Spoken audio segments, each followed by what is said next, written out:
When it comes to superhero television, there have been some great ones, most of which have come from DC Comics. The Flash, Young Justice, the Batman animated series, and Teen Titans come to mind. But out of all of those, the one that gets the most hate is Teen Titans Go, a lesser reboot of a beloved TV show.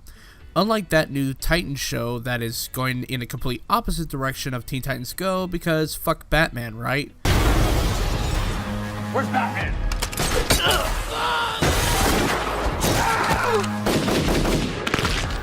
Fuck Batman.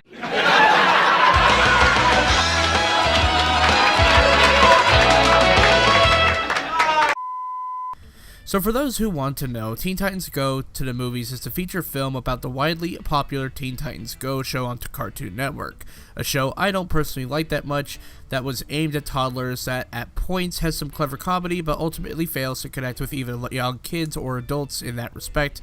That is exactly what we get with this film. A film that tries to appeal to both kids and DC Comics fans and adults, and it doesn't fully work out.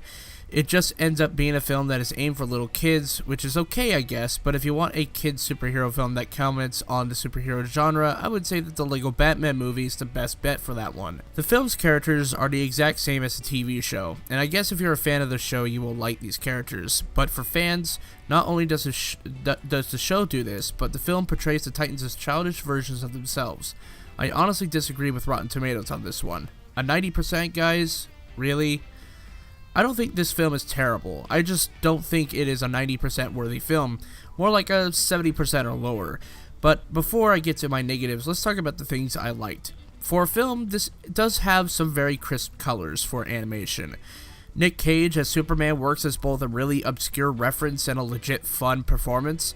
Even if he is just a cameo, there were a couple jokes I did like, such as the Animaniacs joke. The joke trailers like the Alfred movie was funny, and even the Stan Lee cameos were funny, which is kind of funny because, well, it's DC Comics, and he's a Marvel character.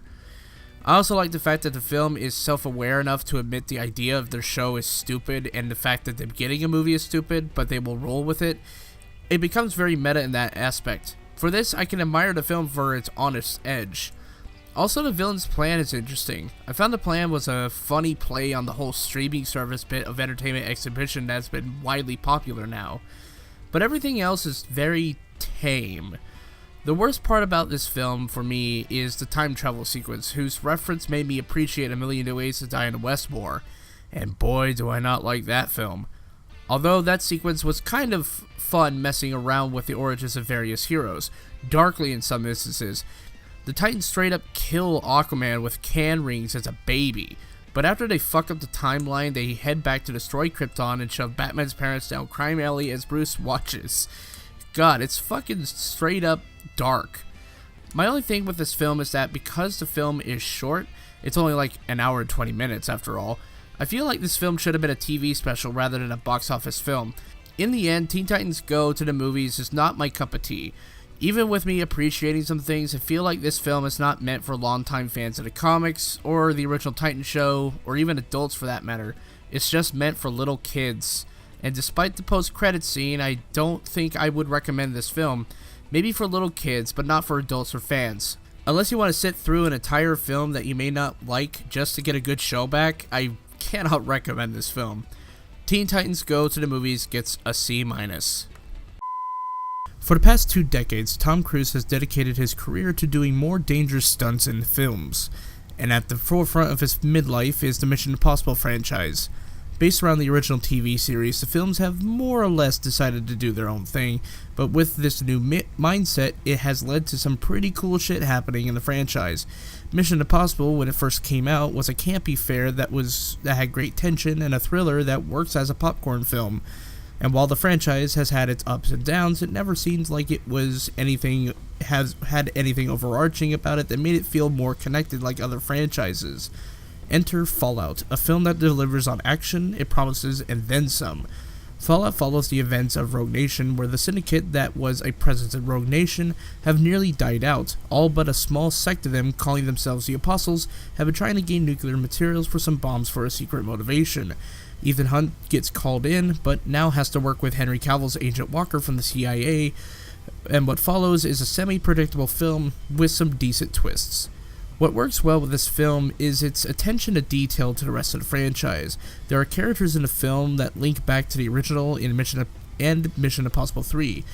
As I mentioned before, and what the trailers confirm, is the return of the villain of Rogue Nation, Solomon Lane. It is great to see a villain come back to exact revenge.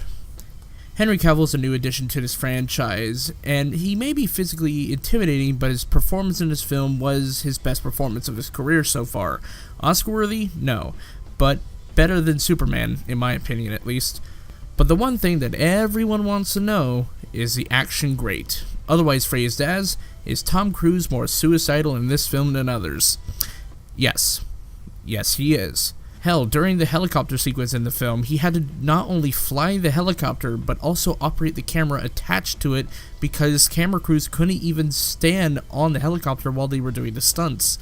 Aside from that sequence, there are great stuff with a bathroom in Paris. The final fight sequence was tension-filled, that I feared that he would fail. That was a first for the franchise for me in this instance. But with this, I had some problems, some minor to a little bit more major. There's a dream sequence towards the beginning that had some very bad special effects, and you'll see him. It has to do with a skull. Agent Walker's plan was plainly telegraphed to the audience when his turn was obvious. There was like one scene in particular where it was very noticeable that he was doing some dirty shit, and it was mostly confirmed in the second act. And with this film in particular, the film felt a little bit too long. Not too much, but I felt the film wear me down in the second act. But other than that, the film is one of the better standouts of the franchise. With a series dedicated to giving its audience a ride, Fallout definitely delivers. It is quite possibly the best action film of the year so far. If you are a fan of the franchise or want to see Cruise do stupid shit, this is the movie for you, and I'm giving this film a B+.